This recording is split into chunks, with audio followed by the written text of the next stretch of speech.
Irmãos, vamos abrir a palavra de Deus, a primeira carta do apóstolo Paulo aos Coríntios, capítulo 11, a partir do verso 17. Nós faremos a leitura, bem como a exposição do texto, na versão ARA, Almeida Revista e Atualizada. 1 de Coríntios, capítulo 11, do verso 17 até o verso 22.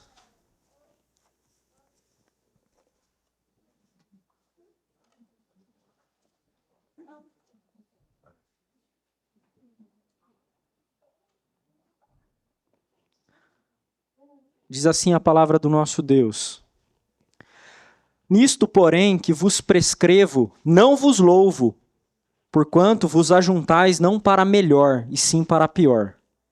Porque antes de tudo estou informado a haver divisões entre vós, quando vos reunis na igreja, e eu, em parte, o creio.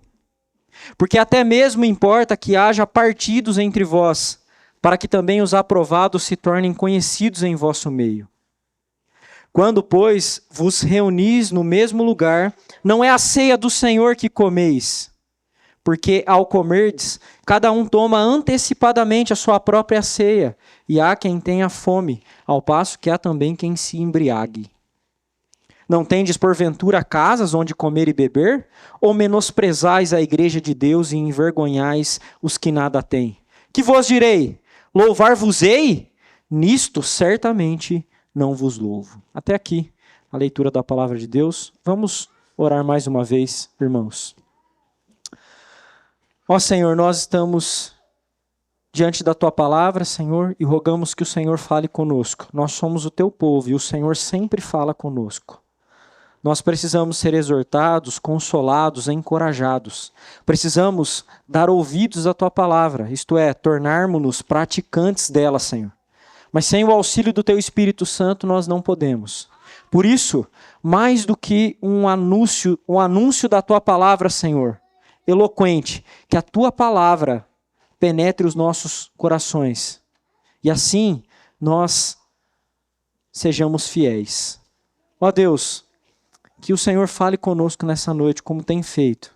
E que a Tua palavra, que por vezes confronta os nossos pecados, Senhor, seja bem recebida por aqueles que foram convidados para estar na Tua mesa hoje. Que o Teu bom nome, Senhor, seja exaltado. Essa é a nossa oração, em nome de Cristo Jesus. Amém. Imagine, meus irmãos, se vocês pudessem fazer uma grande festa e uma festa especial, talvez para celebrar o teu aniversário, ou para celebrar o seu casamento, se você não é casado, ou para celebrar o aniversário do casamento, ou alguma realização que você tenha feito. Imagine que você tenha muitos recursos para chamar as pessoas que você ama e fazer uma festa na qual elas se sentiriam muito felizes em participar. Você certamente escolheria a dedo as pessoas que você mais ama e aquelas que são pessoas consideradas importantes por você. Você serviria certamente boas comidas, boas bebidas e talvez até gostaria de ver todos aqueles convidados que você aprecia muito bem vestidos. Talvez você determinaria a forma com que eles se apresentariam nessa festa. Mas supomos que algo não muito incomum acontecesse durante a festa. Alguns penetras a invadissem. Esses penetras que não conhecem você, que não têm apreço nenhum por você, eles não se importam com a sua programação e nem se importam em estragar a festa que você fez para celebrar alguma coisa e na qual as pessoas que você mais ama foram convidadas. Sequer eles tiveram a humildade de se vestir com os trajes da festa. Por isso eles foram facilmente identificados. Então, a sua festa estava indo por água abaixo. Mesmo que você pudesse expulsá-los de lá, você se sentiria mal o bastante para que a noite ou o dia acabasse. Pense como você se sentiria se penetras, não vestidos adequadamente, não interessados em você, que não te valorizassem, estragassem a festa que você pretendeu dar a pessoas que você ama? Como você se sentiria? Bom, 1 Coríntios 11, os versos 17 a 22, fala sobre os convidados de uma ceia.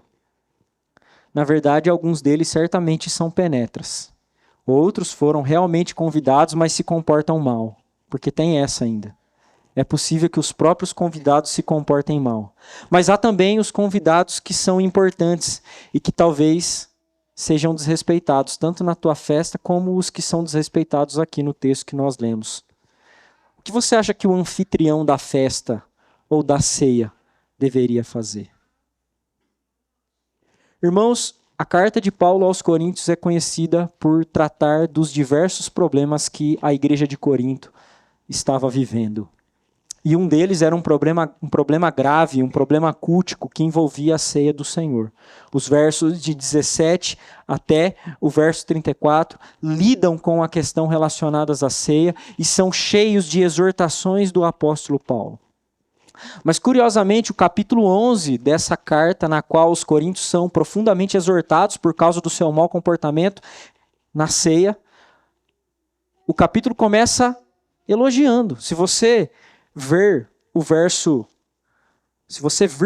2 do capítulo 11, Paulo diz: de fato eu vos louvo, porque em tudo vós lembrais de mim e retendes as tradições assim como vô-las entreguei.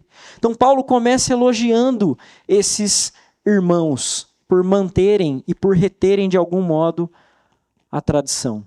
Mas por outro lado, quando se trata de algo tão importante como a ceia do Senhor, Paulo não os elogia. E aí então uma série de exortações começam no verso 17 do capítulo 11. Essas exortações, irmãos, são tão ricas e tão importantes para nós que nós faremos uma série de 3 mensagens baseadas nesses versos, do verso 17 até o verso 34. A ceia do Senhor, a palavra eterna no partir do pão, é o nome da nova série que nós começamos hoje e que é, na verdade, uma minissérie porque tem apenas 3 sermões. O sermão de hoje, no qual serão expostos apenas os versos de 17 a 22, nós falaremos sobre os convidados da ceia. Inclusive, esse é o tema do sermão desta noite. Paulo apresenta pelo menos 3 lições acerca dos convidados da ceia, algo que os convidados devem saber. E a primeira delas, nos versos 17 a 18, é que os convidados do Senhor não devem ser facciosos. Essa é a primeira lição, irmãos. Os convidados do Senhor não devem ser facciosos. Note como Paulo começa as exortações com certa intensidade. Ele diz que eles não se reúnem para melhor, e sim para pior. É por isso que ele não os louva. Eu não vos louvo, porque a reunião de vocês não é para melhor, é para pior.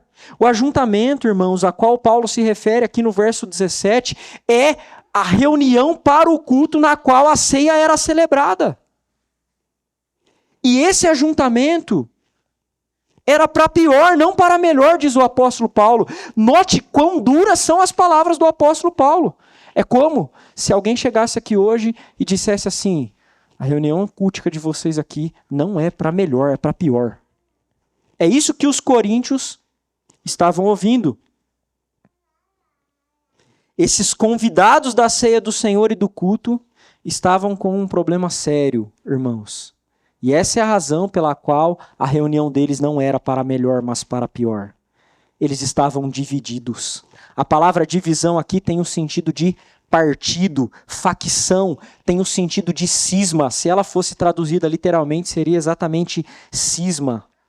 O apóstolo usou essa mesma palavra em outra parte da carta aos Coríntios, lá no capítulo 1, do verso 10 a 13. O verso 10 que nós lemos na liturgia. Paulo diz: rogo-vos, irmãos, pelo nome de nosso Senhor Jesus Cristo, que faleis todos a mesma coisa e que não haja entre vós divisões. É a mesma palavra que Paulo usa.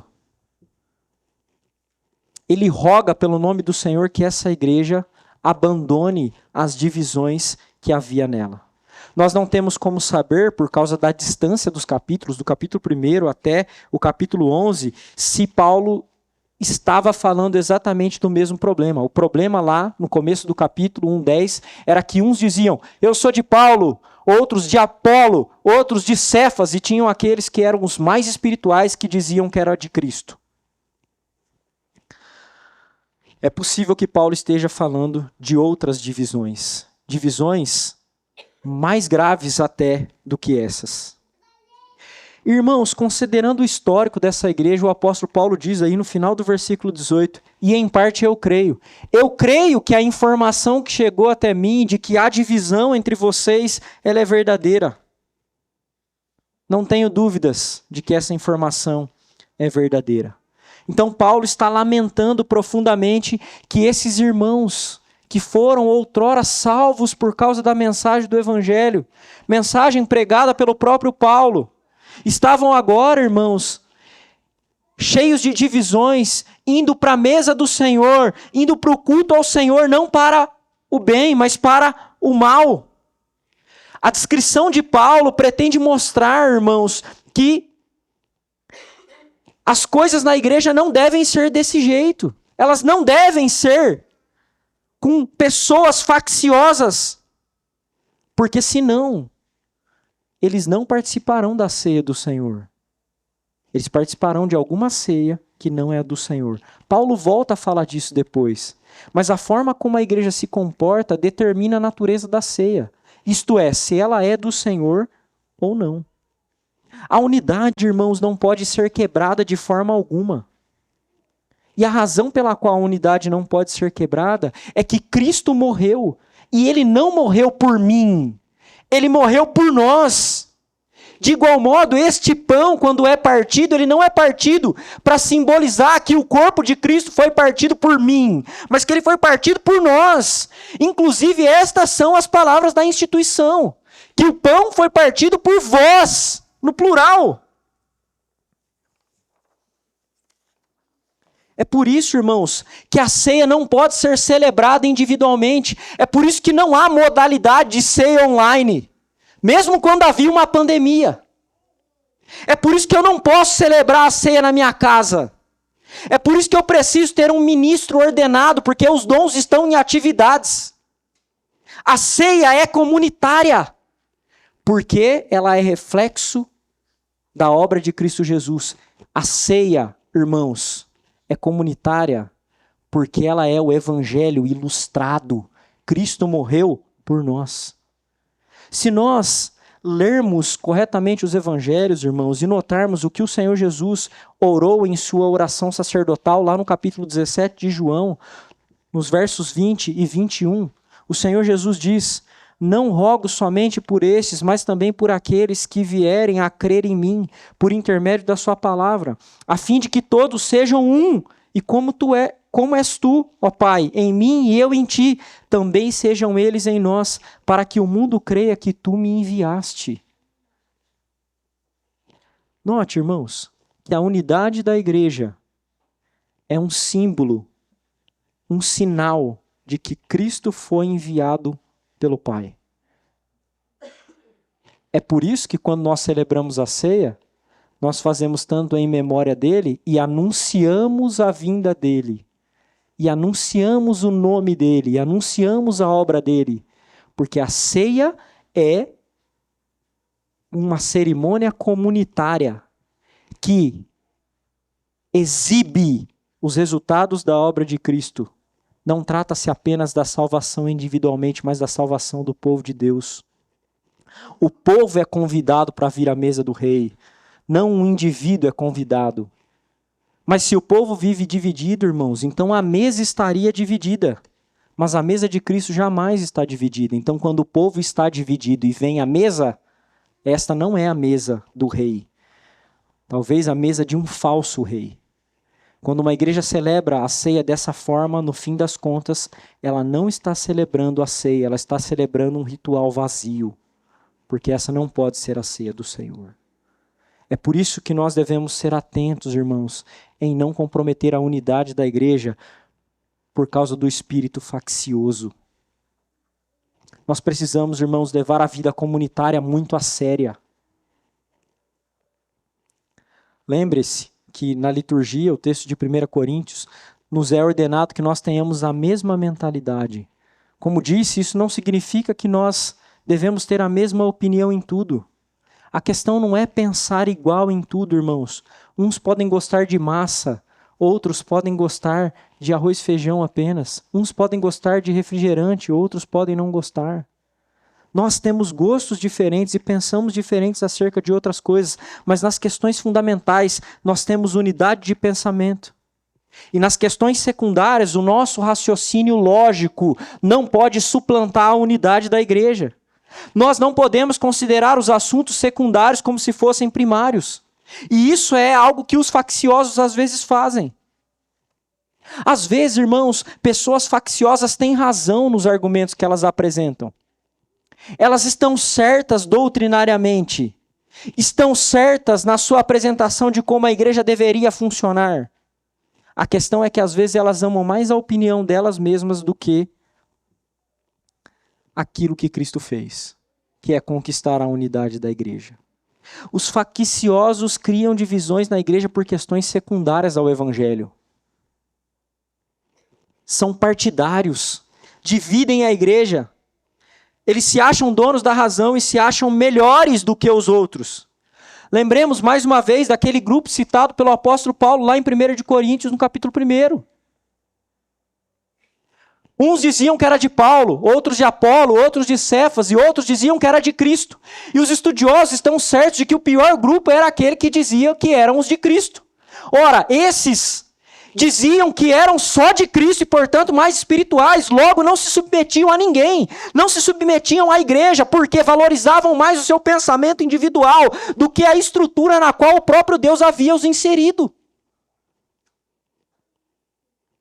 Irmãos, no fim das contas, eles não estavam servindo ao verdadeiro Cristo, mas a outro Cristo. Porque pense bem, aqueles que, em nome de Cristo, estavam rompendo com a unidade por causa dos seus pensamentos, estavam quebrando a unidade da qual Cristo morreu para conquistar. A unidade da igreja é mais importante do que a tua razão em assuntos secundários. Muito mais importante. Os convidados da mesa do Senhor não devem ser facciosos. Eles devem considerar a obra do Senhor e valorizar a unidade. Porque se eles forem facciosos, eles celebrarão uma ceia, mas não a do Senhor. Os verdadeiros convidados do Senhor, que não são penetras, não vivem para criar cismas na igreja. Não vivem para dividir a igreja. Essa é a primeira verdade, irmãos, que nós aprendemos aqui com o apóstolo Paulo. Os convidados da ceia, então, não devem ser facciosos. Mas há uma segunda verdade contida no verso 19. E essa segunda verdade, essa segunda lição oferecida pelo apóstolo Paulo, é que os convidados da ceia do Senhor são aprovados. O verso 19 começa dizendo algo chocante para nós, irmãos. Paulo diz que é necessário que haja partidos entre vós. A palavra partido aqui pode significar até mesmo heresia. É assim que João Calvino traduz. Mas sem dúvida, irmãos, Paulo ainda está se referindo às divisões que mencionou nos 2 versos anteriores, as quais poderiam, entre os facciosos, ter circulando heresias diversas. Mas parece uma contradição de termos, ou uma contradição dizer que não deve haver divisões e depois dizer é necessário que haja partidos. Mas um exame atento, irmão, do texto mostra que, em primeiro lugar, Paulo diz que é necessário que haja os partidos para uma finalidade específica. E qual é essa finalidade? Para que os aprovados se tornem conhecidos do vosso meio. No mundo antigo, irmãos, não havia sistema bancário e também não havia dinheiro de papel, muito menos dinheiro digital, vocês sabem disso. O dinheiro era, basicamente, de metal. O metal era derretido, colocado em formas para que ele se tornasse moeda. As pessoas fraudulentas arrancavam lascas das moedas para derreter e fazer moedas falsificadas, que tinha exatamente o mesmo material. Tratava-se do mesmo metal. Entretanto, irmãos, havia homens que cambiavam dinheiro que eram homens íntegros. Eles não aceitavam essas moedas falsificadas e nem cortavam as moedas para fazer outras moedas. Essas pessoas eram chamadas de dóquimos, que significa aprovados. Exatamente essa palavra que o apóstolo usa. Paulo está dizendo que é necessário que haja partidos para que os dóquimos, os aprovados, sejam evidenciados, para que eles se tornem notórios. Na mentalidade de Paulo, era impossível que não houvesse na igreja daqueles dias falsos ensinos, divisões, especialmente numa igreja tão cheia de confusões como a igreja de Corinto. Os partidos eram inevitáveis naquele cenário. Mas mais do que isso, irmãos, Paulo sabia que no fim dos tempos, partidos seriam certos.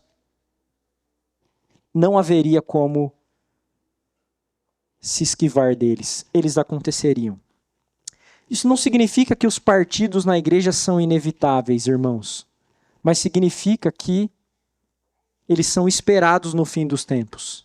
E Paulo está pensando aqui num sentido escatológico. Isto é, nos últimos dias, nos últimos tempos, haverão falsas doutrinas, falsos mestres, muitos partidos. Mas não se assustem com isso. É isso que ele está dizendo. Não se assustem com as confusões. Porque as confusões vão ser um instrumento da manifestação dos dóquimos, dos aprovados. Em outras palavras, os verdadeiros convidados serão distinguidos dos penetras. Irmãos, os verdadeiros convidados da ceia do Senhor, os aprovados, eles receberão, e já receberam, na verdade, vestes nupciais para participar da celebração. Vocês se lembram daquela parábola em Mateus capítulo 22, parábola das bodas? Entre outras coisas que a parábola descreve uma pessoa que entra como um penetra. E o rei, ao chegar, nota o penetra porque ele não está com as vestes nupciais. Então o texto diz que o penetra é lançado fora, porque o penetra é um reprovado. Você pode ver isso lá em Mateus 22, 11 a 14. Porque os reprovados não participam do banquete de Cristo, irmãos. Só os dóquimos, só os aprovados participam do banquete. Essa linguagem usada por Paulo distingue, irmãos, os verdadeiros crentes dos falsos crentes. Os falsos crentes são aqueles que fizeram a sua profissão de fé. Eles até parecem trajar as vestes do povo de Deus.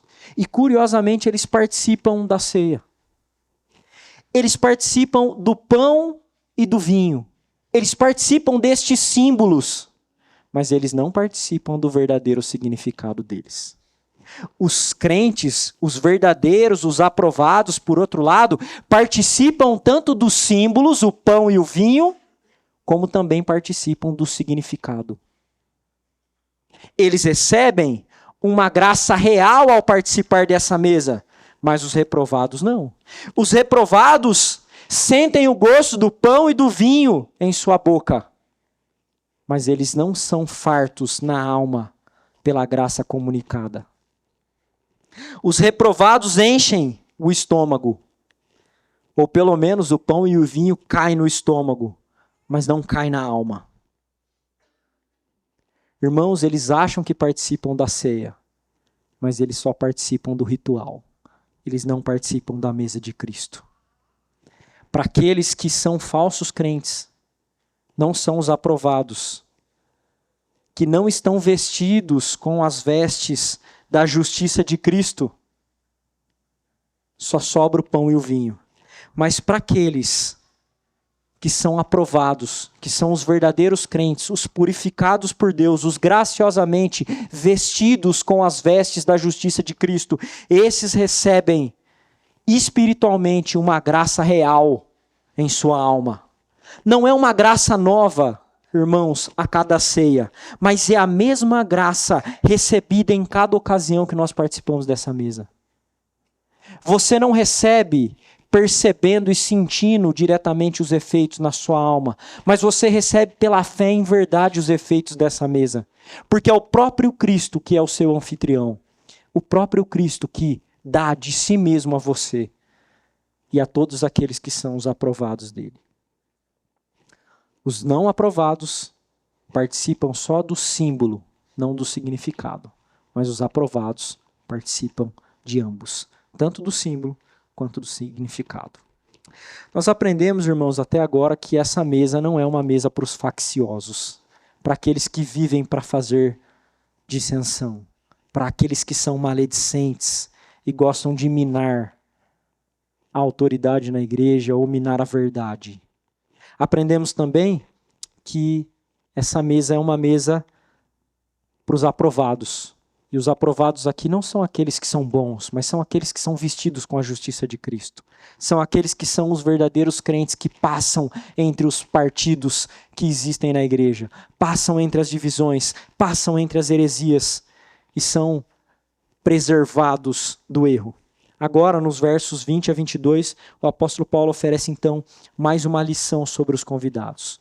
Os convidados da ceia do Senhor não são definidos por classe social. Eles não são definidos pelas categorias humanas de raciocínio, irmãos. Em primeiro lugar, o apóstolo diz, no verso 20, que quando eles se reúnem, não é a ceia do Senhor que eles comem. A conduta da igreja de Corinto era tão grave que a ceia deixou de ser a ceia do Senhor. A conduta da igreja de Corinto corrompeu um meio de graça tão maravilhoso como é a ceia, na qual o próprio Cristo se dá para o seu povo. No verso 20, o apóstolo Paulo elenca o problema. Vocês não estão celebrando a ceia. No verso 21, o apóstolo vai dizer a razão pela qual eles não estão celebrando a ceia. O verso 21 mostra como eles profanaram a ceia. Ele diz assim, preste atenção no texto. Porque ao comerdes, cada um toma antecipadamente a sua própria ceia. E há quem tenha fome, ao passo que há também quem se embriague. Por incrível que pareça, irmãos, o problema aqui não é a embriaguez. Certamente a embriaguez é um pecado grave condenado pela Escritura. Mas aqui, o apóstolo Paulo está usando um recurso literário chamado hipérbole. Isto é, ele está exagerando para que eles entendam o seu ponto. E o exagero é o seguinte: alguns de vocês se empanturram de vinho, enquanto os outros estão passando fome. Não é necessariamente que eles ficavam bêbados, embora isso possa ter acontecido. Mas Paulo está usando esse recurso literário para dizer: uns bebem do bom vinho, enquanto outros passam fome porque ficam com as migalhas. O que está acontecendo em Corinto, irmãos, é muito grave. Naquele período, os cultos eram realizados na casa dos ricos. Não havia igreja como há hoje. Mas mesmo na casa dos ricos cabiam, no cenáculo, que era uma sala grande, cerca de 30 pessoas. Os demais acabavam ficando no pátio da casa. Ao que tudo indica, os ricos de Corinto estavam celebrando uma ceia restrita para eles, e depois os pobres chegavam e ficavam sem a comida. Perceba a gravidade disso, irmãos, e como isso fere a unidade da igreja. A ceia naquela época era realizada como uma grande festa, uma alimentação, e aí depois no final a celebração ritual. Para o pobre, participar daquilo era muito importante, porque era uma lembrança de que no reino dos céus eles não seriam mais nivelados como a escória da sociedade, mas como parte do povo de Deus, igualmente aos ricos. E os pobres daquela época não tinham comida como nós, irmãos. A pobreza era muito mais severa naquela época. Às vezes nós dizemos que somos pobres hoje, mas a gente precisa avaliar que os critérios são muito diferentes. Que a cultura é muito diferente, que a realidade é muito diferente. É possível que, naqueles dias, a única refeição de um pobre era a ceia no dia do Senhor. Do dia. É possível.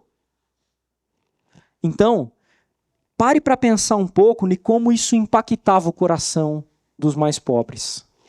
Para eles, a ceia era uma lembrança de que chegará um dia em que não vai faltar mais comida. Eu não quero que você se apegue ao aspecto social, mas quando eles participavam dessa mesa e se lembravam de que o próprio Cristo partiu o seu corpo por causa deles, isso trazia à memória que os resultados vindouros, escatológicos, seriam um dia cumprido como era cumprido naquele dia. Para eles era um antegozo muito maior ter a barriga cheia do que é para nós. A gente vem como um pedacinho de pão, a gente não vem para encher a barriga, mas eles enchiam a barriga e se lembravam, vai chegar o tempo em que eu vou estar no meu reino, no reino com o meu Senhor, e eu jamais passarei necessidades. Era uma lembrança muito forte para eles.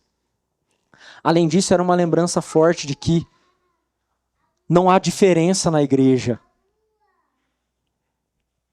O rico é meu irmão, ele não se sente melhor do que eu. Eu não preciso ficar envergonhado diante dele. Ele é meu irmão, a gente está na mesma mesa com o nosso rei. Essa ideia de classe social rompeu. A gente é tudo nivelado como servo e convidado do rei. Mas não. Os ricos de Corinto estavam, irmãos, quebrando isso. Eles estavam ignorando isso. E com isso, eles estavam descartando o evangelho de Cristo. Então, o apóstolo Paulo dá a eles uma dura exortação no verso 22. Paulo faz uma série de perguntas retóricas. Perguntas retóricas que não precisam de resposta.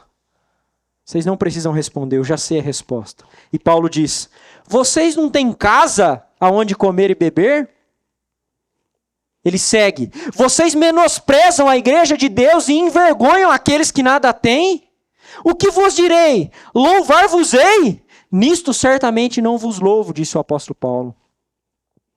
Irmãos, essas perguntas de Paulo não precisam de muita explicação. E fica notório que nesse momento Paulo subiu o tom. É como se ele estivesse gritando para eles. Porque eles fizeram da mesa do Senhor um banquete selecionado como se eles fossem os anfitriões. Eles selecionaram com base nos padrões humanos e isso é inadmissível. É inadmissível para eles e ainda é para nós, irmãos. Mas ao transpor o texto de 1 Coríntios capítulo 11, 17 até o 22 para a nossa realidade, nós precisamos considerar que as classes sociais do primeiro século são muito diferentes da do nosso tempo. Muitos de nós aqui se identificam como pobres, mas a gente tem confortos que os cristãos do primeiro século nem imaginavam, nem sonhavam em ter. Eu não estou dizendo, irmãos, que não existem mais ricos e pobres, tá? Só que a situação de pobreza desse período era muito mais severa do que é no nosso tempo. Não se compara à nossa realidade. Mas ainda assim, o apóstolo Paulo chama atenção para os ricos e a gente não pode se furtar disso. Então, eu preciso falar àqueles que são mais abastados. É triste saber que muita gente que é abastado às vezes não se considera abastado. Mas é. E deveria saber disso. Eu poderia listar os confortos que faz de você abastado, mas eu vou deixar pela sua própria consciência, confiando que o Espírito vai te lembrar de quão rico você é e acha que não é. Então, meu irmão, se você é rico, você precisa lembrar que você é salvo pela graça, igualmente aos mais pobres. Cristo morreu por você, igualmente morreu pelo seu irmão mais pobre, porque ele morreu por nós. Ele amou você por graça e do mesmo jeito amou o que é mais pobre por graça também. Perceba que você é igual a ele no amor eletivo. A sua riqueza não torna você mais importante na igreja. O seu dízimo, as coisas que você pode dar, qualquer coisa que você faça não tornará você mais importante na igreja. Meus irmãos, nós somos alvos da graça de Deus igualmente. Então não despreze aqueles que são mais pobres. Não despreze. Não despreze porque Cristo morreu por eles. E se você desprezá-lo, você estará quebrando a unidade cristã e pisoteando a obra de Cristo. Isso é muito sério. Nós somos iguais aqui, irmãos. Nós somos iguais. Mas a gente tem um outro problema nos nossos dias. Um outro problema. Os menos abastados hoje, às vezes eles são orgulhosos. Eles têm vergonha de se relacionar com os ricos na igreja. Eles mesmos se rebaixam. Eles mesmos o fazem. Essa cultura marxista desgraçada enfiou na cabeça, irmãos, das pessoas que nós somos vítimas.